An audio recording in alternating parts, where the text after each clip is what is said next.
पहिल्या प्रथम मी आपणा सर्वांचे आभार मानतो की गेल्या 4 दिवसांमध्ये झालेल्या घडामोडी आपण अतिशय परिश्रम घेऊन त्या खरोखर ज्या भावना होत्या लोकांच्या त्या भावना आपण पोचवल्यात आणि मला वाटतं आपल्यामार्फतच त्या भावना अधिक पवारसाहेबांनाही कळल्या आणि अखेरीस एक चांगला महाराष्ट्राच्या हिताचा देशाच्या हिताचा निर्णय आला। मी आज आपल्याला खास भेटण्यासाठी आलो आहे त्याचं कारण आहे सद्गुरू जग्गी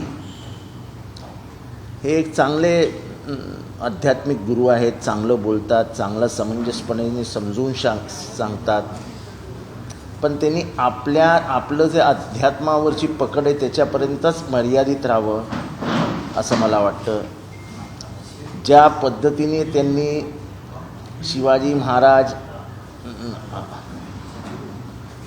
म्हणजे खाली रामदास स्वामी भीक मागत होते, शिवाजी महाराजांनी ते गॅलरीतनं बघितलं आणि मग त्यांनी एक चिठ्ठी पाठवली आणि चिठ्ठीत त्यांनी लिहिलं की हे राज्य मी तुम्हाला देतो आहे आणि दुसऱ्या दिवशी ते स्वतः गेले। मग रामदासांनी त्यांना एक भिकेची थाळी दिली आणि दोघंही भीक मागत होते वगैरे वगैरे वगैरे वगैरे आणि नंतर त्यांनी एक आपल्या अंगावरचा भगवा कपडा काढला आणि त्यांनी सांगितलं की हे आता तुझं निशाण आहे आणि ह्याच्या पुढेचा राज्यकारभार तू ह्या निशाणीवरती कर।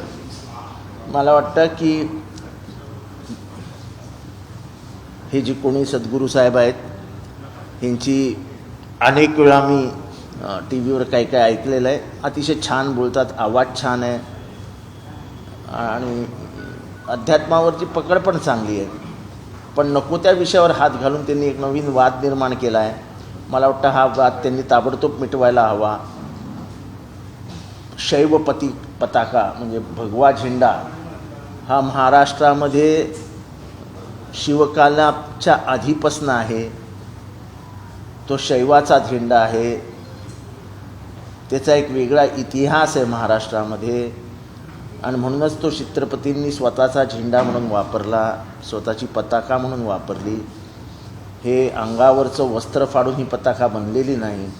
तेव्हा उगाच कारण नसताना नवीन वाद फुटायला नको, नवीन वाद बाहेर यायला नको। माझी सद्गुरूंना एवढीच विनंती आहे की आपण हे शब्द मागे घ्यावेत आणि महाराष्ट्राची क्षमा मागावी।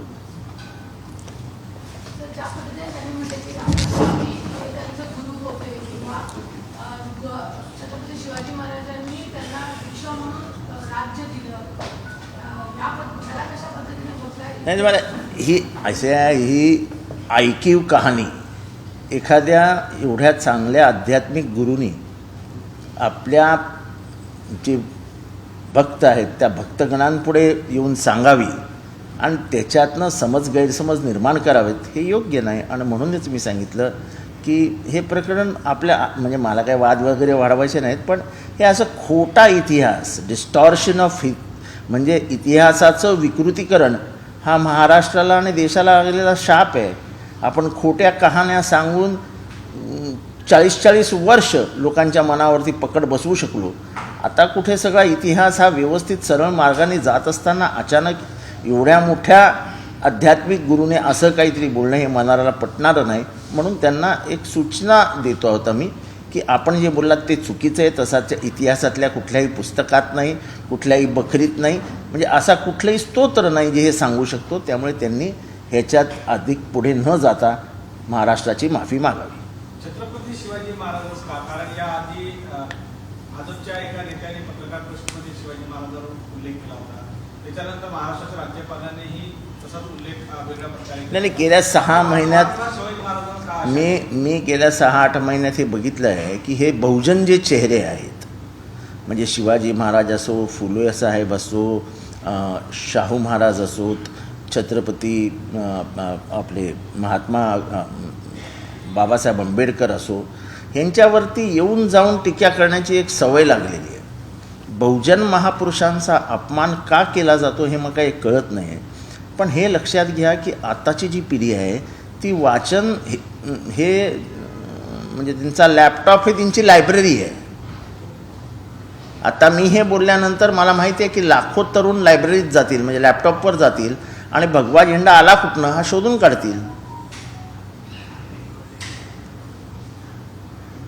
भगव्याला अनेक अर्थ आहे आणि त्याच्यातला पहिला अर्थ त्याग आहे, शौर्य आहे. त्यामुळे जे भगवान सद्गुरू ह्यांनी जे काय बोललं आहे ते इतिहासाशी कुठे जवळपास पण नाही आहे. मला वाटतं ते हुशार आहेत, इंग्लिशवरती चांगली कमांड आहे, तर त्यांनी हे असं बोलू नये. आणि आम्ही आता लक्षात आणून दिलं आहे तर त्या वाक्याचा त्यांनी फेरविचार करून ते मागे घ्यावं आणि आपली चुकी कबूल करून टाकावी की ठीक आहे चुकलो, माफी करा. या सद्गुरूंच्या कार्यक्रमामध्ये खास करून भाजपचे नेते आणि पंतप्रधानही अनेकदा त्यांना जवळ करतात.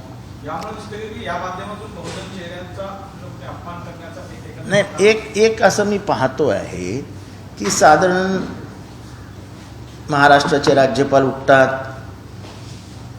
म्हणतात कि वो सावित्रीबाई 11 साल की थी और महात्मा फुले 12 साल के थे, उन्होंने क्या किया होगा. हे बरोबर नाही. आम्ही ऐकून घेतो म्हणजे आम्ही येडे नाही. तुम्ही आमच्या महापुरुषांबद्दल असं बोलताय, उन्होंने क्या किया होगा. महात्मा फुले छत्रपती शाहू आंबेडकरांनी भीक मागितली. बहुजनांच्या पोरांना शिकवण्यासाठी त्यांनी सहन केलेल्या यातना हा अजरामर आहेत. महिलांची पहिली शाळा काढली तेव्हा दगड शेण सगळं खाल्लं त्या बिचाऱ्या फुले दाम्पत्याने, पण उभे राहिले. आणि आज ज्या पोरी दिसतात, पत्रकारितेत दिसतात, इथे दिसतात, तिथे दिसतात, ही कोणाची देण आहे? ही सगळी त्या महात्मा फुले दाम्पत्याची देण आहे. शाहू महाराजांनी समतेच्या राजकारणाला सुरुवात केली आणि शेवटी त्यांचे विचार हे डॉक्टर आंबेडकरांनी जसेच्या तसे संविधानात आणले. म्हणजे ही नाळ आहे अशी, शिव, फुले, शाहू, आंबेडकर हे विचारांचं एंड हा कॉन्स्टिट्यूशनमध्ये झालेला आहे. तेव्हा महाराष्ट्राला प्रचंड अभिमान असला पाहिजे ह्यांच्याबद्दल. आणि म्हणून ह्या चौघांबद्दल बोलल्यानंतर महाराष्ट्रामध्ये राग निर्माण होतो, कारण का हे विचारांचं राष्ट्र आहे आणि विचार आम्ही मरू देणार नाही. हे काहीतरी भाकड कथा की त्यांनी कपडा फाडला आणि तो दिला आणि मग त्याच्यावरती राज्यकारभार चालवा सांगितलं, हे असलं काही खरं नसतं. हे असलं आणि ते वेळीच थांबवलं पाहिजे, नाहीतर मग ते असं वाढत जातं. म्हणून मी सद्गुरूंना विनंती केलेली आहे की सद्गुरू साहेब, तुमचा आवाज चांगला आहे, तुम्ही दिसता चांगले, तुमचे शब्दप्रयोग चांगले असतात, तुमचे वाक्यप्रचार चांगले असतात, तुमची वोकॅबलरी चांगली आहे, म्हणजे तुमच्याकडचे असलेले शब्दसंग्रह खूप चांगले आहेत. हे सगळं जरी मान्य केलं तर शिवाजी महाराजांबद्दल बोलू नका, तुम्हाला इतिहास माहिती नाही.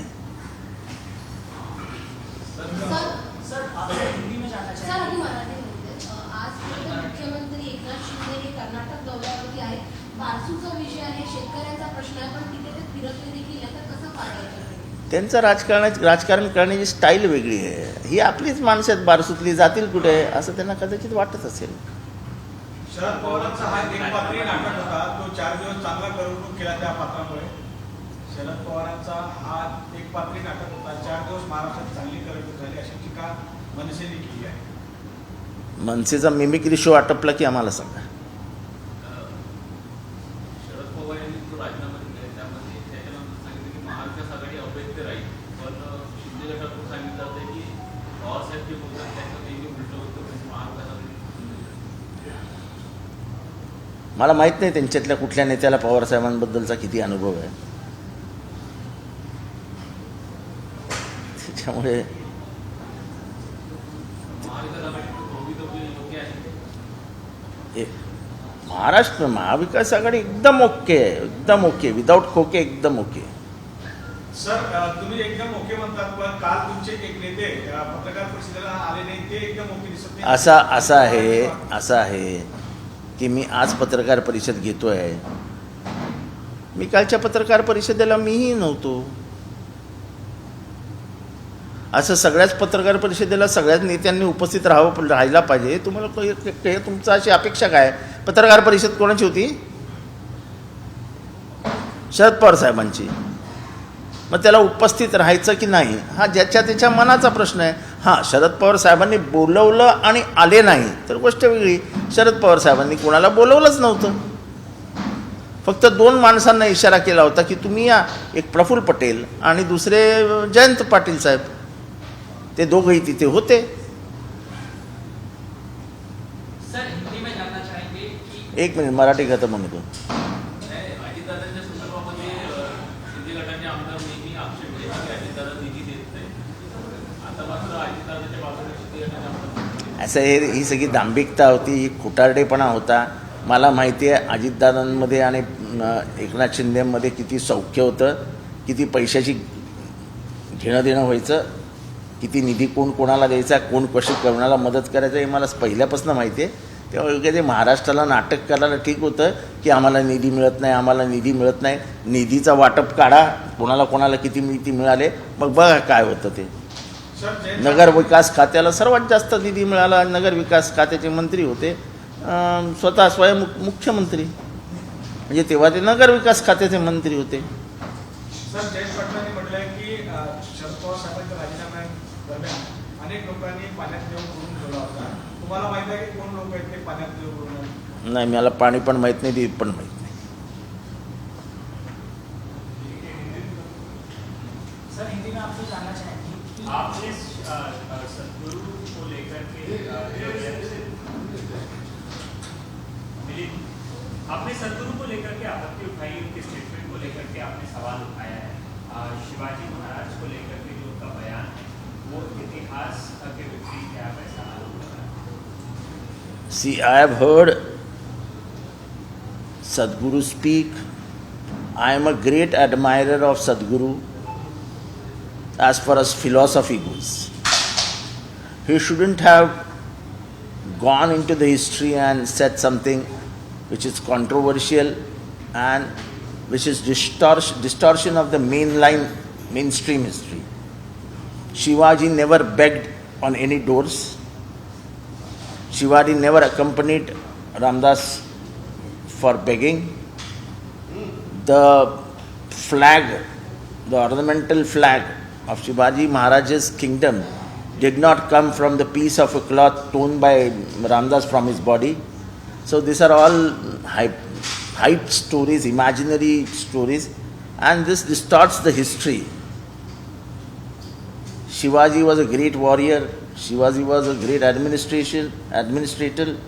Shivaji was one person who first time in the history showed social engineering, and he was a warrior. He was never a beggar. Not even for 1 minute did he go and beg on any food, any doors to give him alms. That Mr. Sadhguru is a great philosopher. He has a brilliant command over English and he is quite impressive. I think he should keep away from this distortion of history, and whatever he has said about Shivaji Maharaj, he should withdraw immediately and apologize to the state of Maharashtra that okay, I have overstepped. Sir Hindi में बता दें. I have overstepped and I'll get back.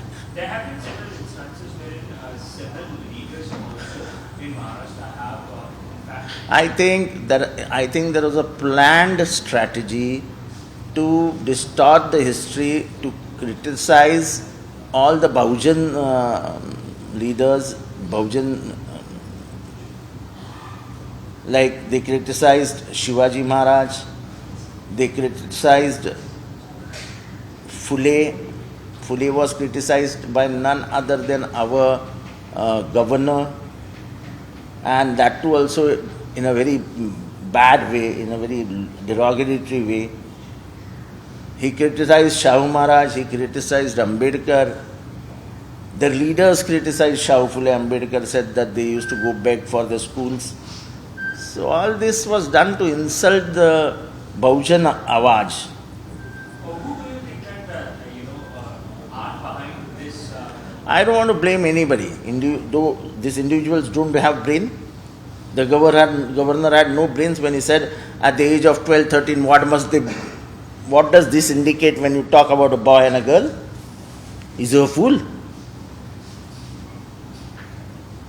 Apart from that, in regards of yesterday's press conference, Mr. Pawar has called the senior party leaders with it, but Mr. Ajit Pawar skipped the press conference. I think you. The story of rift within the NCP. I think you press people want a story so that your days goes happily. There's nothing of that sort. Nothing wrong in that. I was not there. From 91 to all these years, all the revolts, all that has happened, I am a personal witness to everything. 91. So this is what? 33 years have passed and I have witnessed every event of revolt. Every event of revolt. Yesterday I was not there. How does it matter? A decision has been taken, we know the decision and he is going to announce. So why should we all go there and I was not there. Many of the senior leaders were not there. Mr. Pawar in his biography has mentioned several events about several things that happened in Mahavikas. Apart from that, one of the crucial point was mentioning about Uddhav Thackeray not attending Mattaraya. See, I think You think that everything is fine in Mahavikas Aghadi? everything is fine. I only hope that Republic reports as it is and everything is fine. Why do you name Republic that? You are from Republic, na? So I am giving you importance. Sir Hindi में जाना चाहेंगे सगळं काही चांगलं आहे तर आता वज्रमुख सभेची काय तयारी किंवा अशी काही जेव्हा लागेल तेव्हा तयारी होईल, आपण करूया. तुम्ही काय काळजी करू नका, तुम्हाला जाण्या येण्याची सोय वगैरे करून देऊ आम्ही. ती कशी करणार, काय करणार, सगळं व्यवस्थित होईल. काय काळजी करू नका, वाटल्यास यावेळेस चांगलं जेवण देऊ.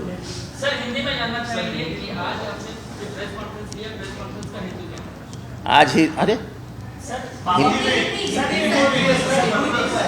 सदगुरु ने 1 तारीख को एक वीडियो जारी किया था, उसमें उन्होंने बाबा रामदास और शिवाजी महाराज को लेकर एक कहानी बताई. देखो वो कहानी है. ये अच्छा हुआ कि आपके ही मुंह से निकला कि वो कहानी है. इतिहास और कहानी में बहुत अंतर होता है. इतिहास कहानी नहीं बन सकती और कहानी इतिहास नहीं बन सकता है. तो मैं एक सदगुरु को चाहने वाला आदमी हूँ. उनके मुंह में जो सरस्वती है वो बहुत ही प्रभावित करने वाली है. और ऐसे एक फिलॉसफर ने, आध्यात्मिक गुरु ने बिना जाने पहचाने, बिना पढ़े एक कहानी बता देनी शिवाजी महाराज के बारे में, वो मुझे बहुत धक्का दे गई. और मैं चाहता हूँ कि सदगुरु बड़े दिल से ये बयान वापस ले ले और महाराष्ट्र के लोगों से माफ़ी मांग ले. सर ये वीडियो अभी भी यूट्यूब पे अवेलेबल है, क्या आपकी मांग होगी कि उसे डिलीट किया? वो जो सदगुरु चाहते वो कर दे, हमको उससे कुछ नहीं है. पर उन्होंने जो कहा है ऐसा कभी भी नहीं हुआ है. शिवाजी महाराज किसी भी दरवाजे पे जाके उन्होंने भीख नहीं मांगी है. शिवाजी का महाराज का जो झंडा लहराता है वो किसी के कपड़े से फाड़ के और उसका झंडा नहीं बना था. शिवाजी था. तो ये महाराज के बारे में जो कुछ सदगुरु जी ने कहा है वो बिल्कुल गलत बयान है. वो एक ऐसी बनी बनाई कहानी है और एक इतने बड़े आध्यात्मिक गुरु से बनी बनाई कहानी पे बात करना ये बहुत गलत है. सर बात संतों की हो रही है. बाबा बागेश्वर एक बार फिर से मुंबई में आने वाले, एक बार फिर से उनकी सभा होने वाली है. उन्होंने पहले भी कई ऐसे बयान ऐसा है. मुझे दुख इस बात का है कि जिस बाबा रामदेव ने तुकाराम महाराज का अपमान किया, जो जगत गुरु कहलाते हैं, और महाराष्ट्र में तो उनका एक अलग स्तर है. महाराष्ट्र के सामाजिक इतिहास में उनका एक अलग स्तर है. उसके ऊपर जब ये बाबा बात करता है, कौन ये बागेश्वर जो है, मुझे लगता है बुलाने वाले लोग भी बेशरम हैं और खुद तो बेशरम है ही.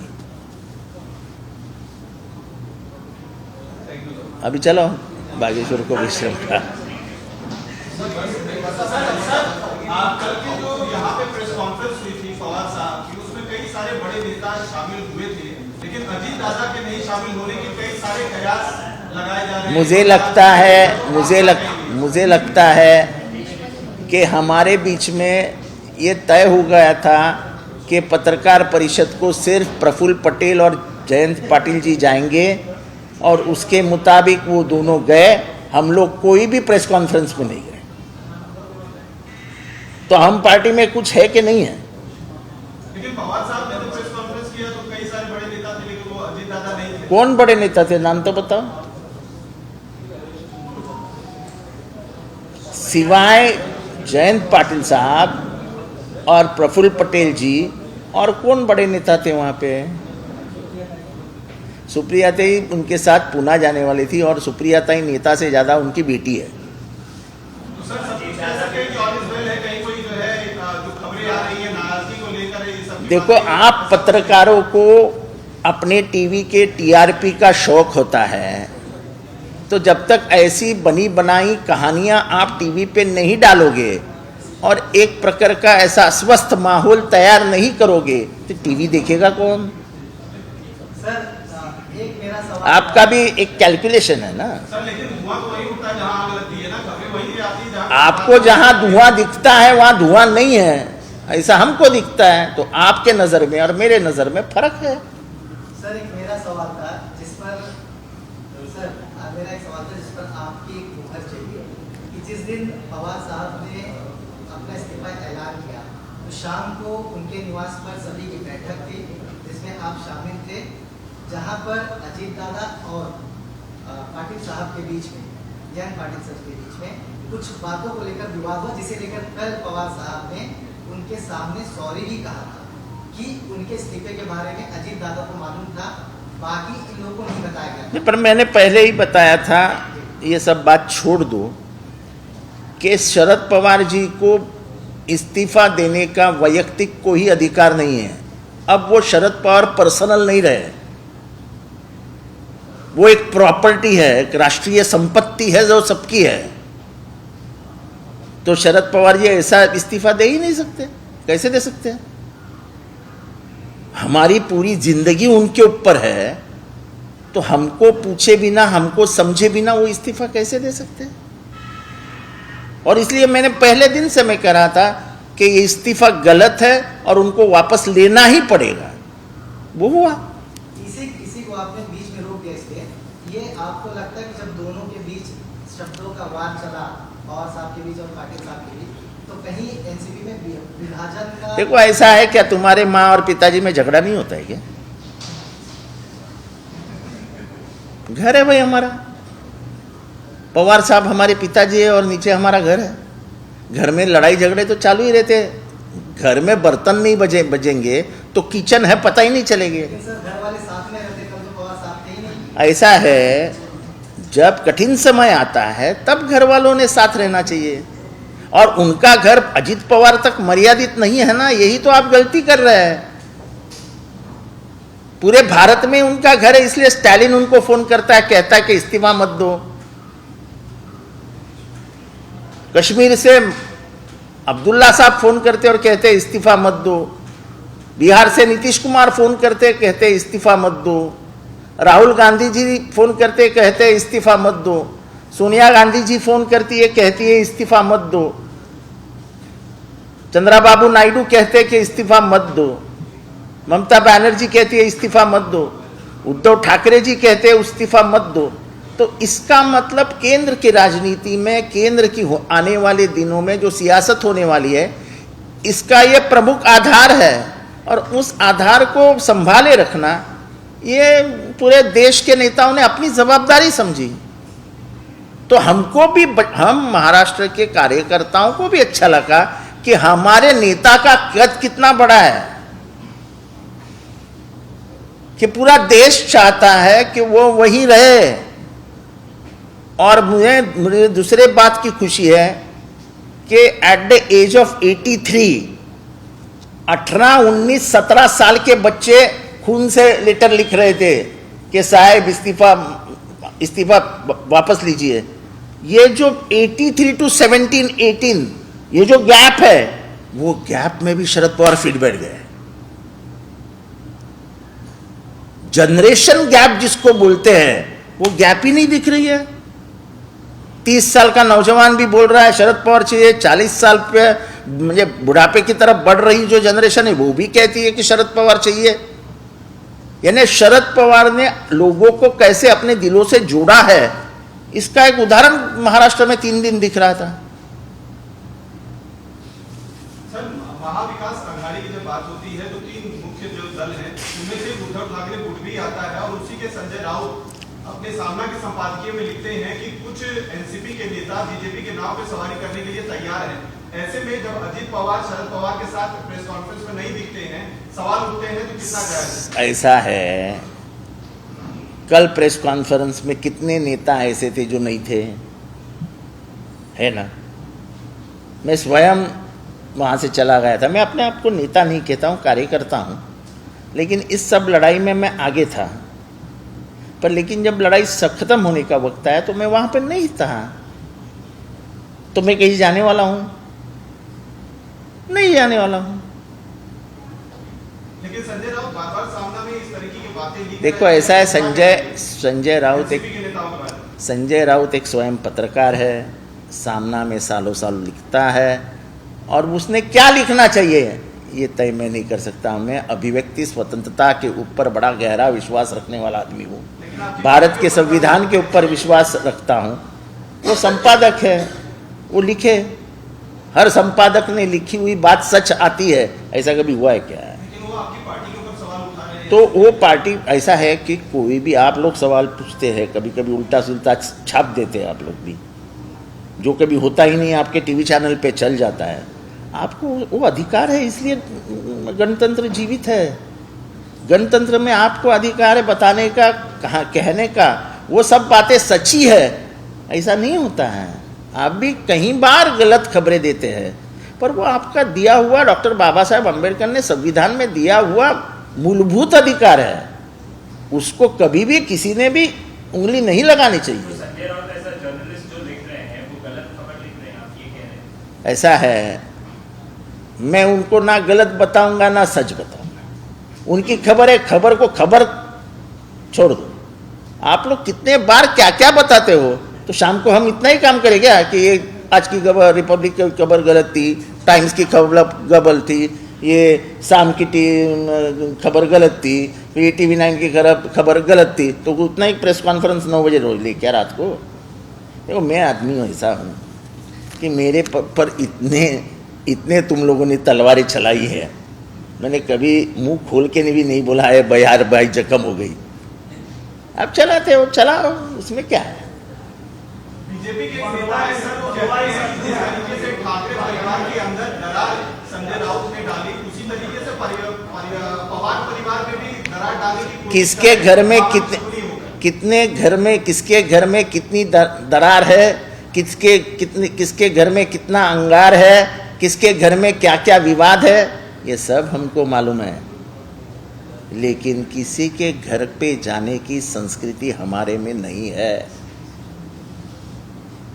कोई दूध का धुला नहीं है, कौन क्या करता है, कौन क्या करता है, सबको मालूम है। लेकिन हमारे बाप ने राजनीति में कुछ मर्यादाओं का पालन करो, ये हमको शुरू में ही बताया है। इसलिए हमारे घर के बारे में, यानी हमारे बाप के घर के बारे में कोई कुछ बोले तो हमको उससे कुछ फर्क नहीं गिरता है। हमारा घर कितना बांधा हुआ है ये हम जानते हैं। जिनको बोलना है उनके तरफ ध्यान देने का हमारा कोई इरादा भी नहीं है। भगवान सद्गुरूंनी जे वक्तव्य केलेलं आहे त्या संदर्भात त्यांनी तुम्ही त्यांचं वक्तव्य मागे घ्या असं म्हटलेलं आहे। जर वक्तव्य मागे घेतलं नाही तर तुमची पुढची भूमिका काय असेल? मला वाटतं की ते भगवान सद्गुरू हे इतरांप्रमाणे वाचाळ नाही आहेत आणि खूप सत्सद्विवेक बुद्धी वापरून ते बोलत असतात। एखाद्या माणसाच्या हातनं चूक होते असं नाही, माझ्या हातनंही चूक होते, तेव्हा ते जे काही बोलले ते चुकीचं आहे हे त्यांना त्यांचे भक्त सांगतील आणि त्याच्यानंतर सद्गुरूंनी माफी मागतील अशी माझी पूर्ण विश्वास आहे माझा। अहो नाही मागितली तर मग काय, मग त्याच्यानंतर मग तुम्ही जेलमध्ये जाल, मग जेलमधनं बेल घ्याल का, मग बेल आल्यानंतर मग कुठे तुम्ही जाल? अहो ती पुढची स्टोरी कशाला विचारता?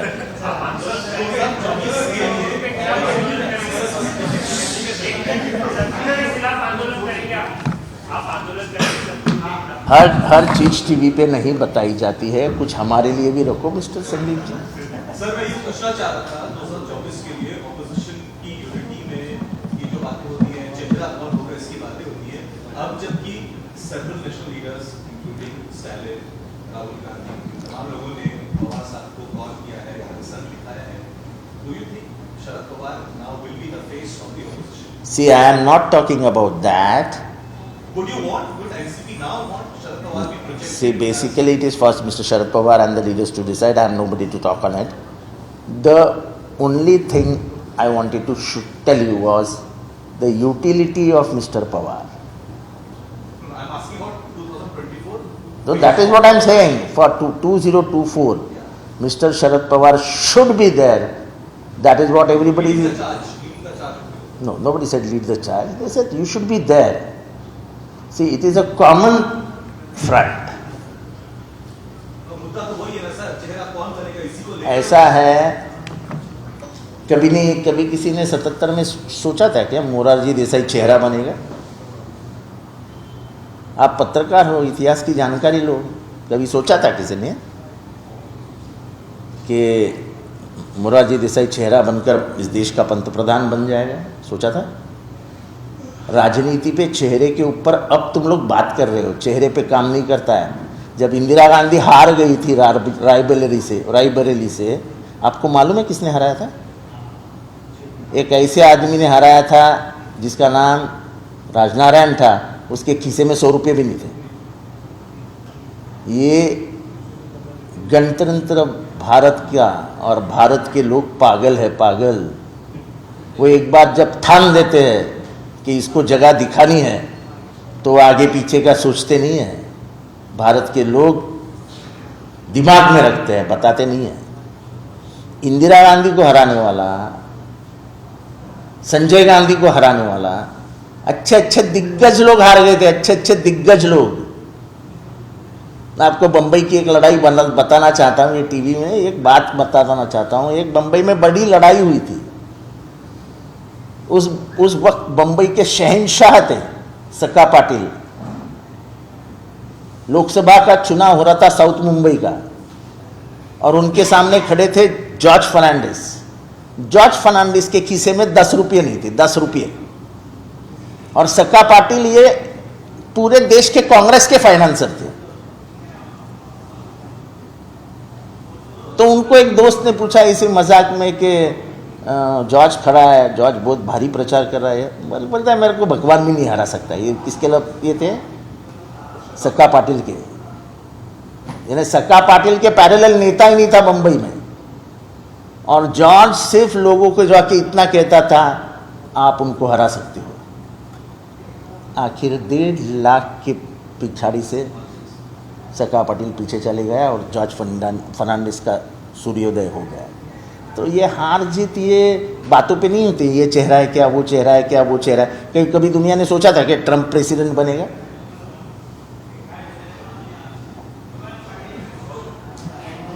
इसके जवाब है क्या आपके पास?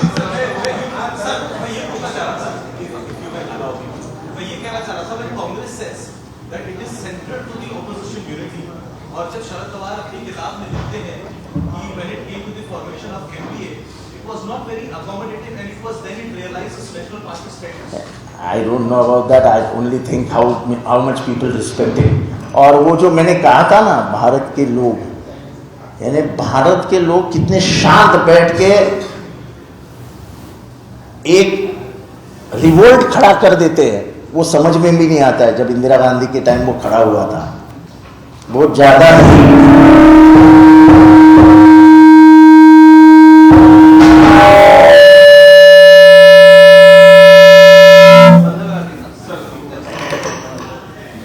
लोग बहुत दिल में रख के काम करते हैं, बताते भी नहीं मुंह पे क्या है। तो इसलिए मैं उनको कहता हूं कि बहुत दिमागी पागल लोग हैं। ये क्या करेंगे, कब करेंगे, पता नहीं चलता है। जो देश इंदिरा गांधी को हरा सकता है, वो देश किसी को भी हरा सकता है। सर, केरला स्टोरी के बारे में प्रधानमंत्री नरेंद्र मोदी कर्नाटक के चुनाव में बात करते हैं, कहते हैं कि कांग्रेस जो अंदरूनी षड्यंत्र चल रही है समाज। मेरा सवाल इतना ही है, उसको कैसे देखते हैं? मेरा सवाल इतना ही है केरला की जो स्टोरी है वो पिछले 8 सालों की स्टोरी है, बराबर है। 8 साल से केंद्र में सरकार किसकी थी?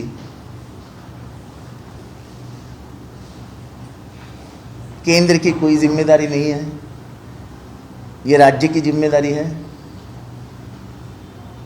तो सवाल जिससे पूछना चाहिए उससे पूछिए, जिनका कुछ संबंध ही नहीं है उन लोगों से सवाल पूछ के आप क्या जानना चाहते हो?